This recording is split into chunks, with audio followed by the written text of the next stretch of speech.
आप सबको जय मसीह की। उम्मीद करता हूँ कि आप लोग इस वक्त में बहुत अच्छे से होंगे।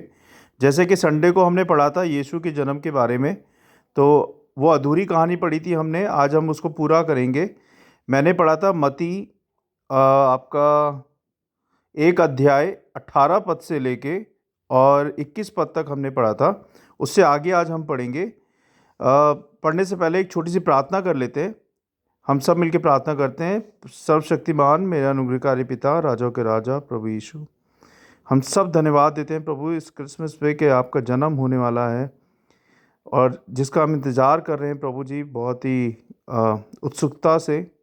इसके लिए धन्यवाद प्रभु कि आपने इस धरती पे आए, हम सबके पापों का बोझ अपने कंधों पे लिया और सूली पे चढ़े प्रभु जी हमारे उद्धार के लिए। इसके लिए बहुत बहुत धन्यवाद हृदय से प्रभु जी, हम सब की तरफ से। और क्षमा चाहते हैं प्रभु, जो भी हमने आपकी नज़रों में पाप किए हैं प्रभु, हमारे पापों को क्षमा करें। हम सबको अपने लायक, अपने काबिल बनाएं और जैसा हमारे जीवन से आप चाहते हैं वैसा हो प्रभु जी। हम सबको बुद्धि समझ दे के आपके वचन को हम पढ़ के, सुन के उस पर चलने वाले बने और दूसरों को बताने वाले बने प्रभु जी। हम सबकी सहायता करें, शैतान के हाथों से हम सबको बचाएं प्रभु यीशु मसीह के नाम से, आमीन। तो जैसा कि मैं बता रहा था कि यीशु के जन्म के बारे में हम पढ़ रहे थे, तो मैं 22 से पढ़ूंगा। यह सब इसलिए हुआ कि जो वचन प्रभु ने भविष्यवक्ता के द्वारा कहा था वह पूरा हो। देखो, एक कुंवारी गर्भवती होगी और एक पुत्र जनेगी और उसका नाम इमैनुएल रखा जाएगा, जिसका अर्थ है परमेश्वर हमारे साथ है। तब यूसुफ नींद से जागकर प्रभु के दूत की आज्ञा के अनुसार अपनी पत्नी को अपने यहाँ ले आया और जब तक वह पुत्र न जनी तब तक वह उसके पास ना गया और उसने उसका नाम यीशु रखा। अब हम आएंगे इस दूसरे अध्याय पे, मती 2 अध्याय। इसमें लिखा हुआ है कि ज्योतिषियों का आगमन हेरोदेस राजा के दिनों में, जब यहूदियों के बैतलहम में यीशु का जन्म हुआ, तो पूर्व से कई ज्योतिषी यरूशलेम में आकर पूछने लगे, यहूदियों का राजा जिसका जन्म हुआ है कहाँ है? क्योंकि हमने पूर्व में उसका तारा देखा है और उसको प्रणाम करने आए हैं। यह सुनकर हेरोदेस राजा और उसके साथ सारा यरूशलेम घबरा गया। तब उसने लोगों के सब प्रधान याजकों और शास्त्रियों को इकट्ठा करके उनसे पूछा, मसीह का जन्म कहाँ होना चाहिए? उन्होंने उससे कहा, यहूदियों के बैतलहम में, क्योंकि भविष्यवक्ता के द्वारा यूँ लिखा गया है, हे बैतलहम, तू जो यहूदा के प्रदेश में है, तू किसी भी रीति से यहूदा के अधिकारियों में सबसे छोटा नहीं, क्योंकि तुझ में से एक अधिपति निकलेगा जो मेरी प्रजा इज़राइल की रखवाली करेगा।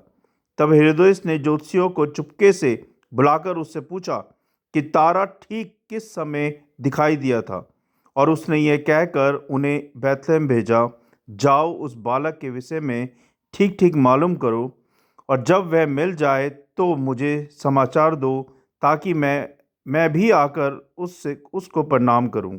वे राजा की बात सुनकर चले गए और जो जो तारा उन्होंने पूर्व में देखा था वह उनके आगे आगे चला, और जहाँ बालक था उस जगह जाकर वो ठहर गया। उस तारे को देखकर वे अति आनंदित हुए। उन्होंने उस घर में सॉरी पहुँचकर उस बालक को उसकी माता मरियम के साथ देखा और मुंह के बल गिर कर बालक को प्रणाम किया और अपना अपना थैला खोलकर उसको सोना और लोबान और गंधरस की भेंट चढ़ाई।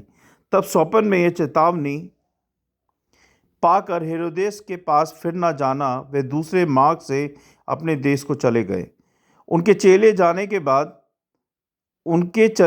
के बाद प्रभु के एक दूत ने स्वप्न में यूसुफ को दिखाई देकर कहा, उठ, उस बालक को और उसकी माता को लेकर मिस्र देश को भाग जा, और जब तक मैं तुझसे ना कहूँ तब तक वहीं रहना, क्योंकि हेरोदेस इस बालक को ढूंढने पर है कि उसे मरवा डाले।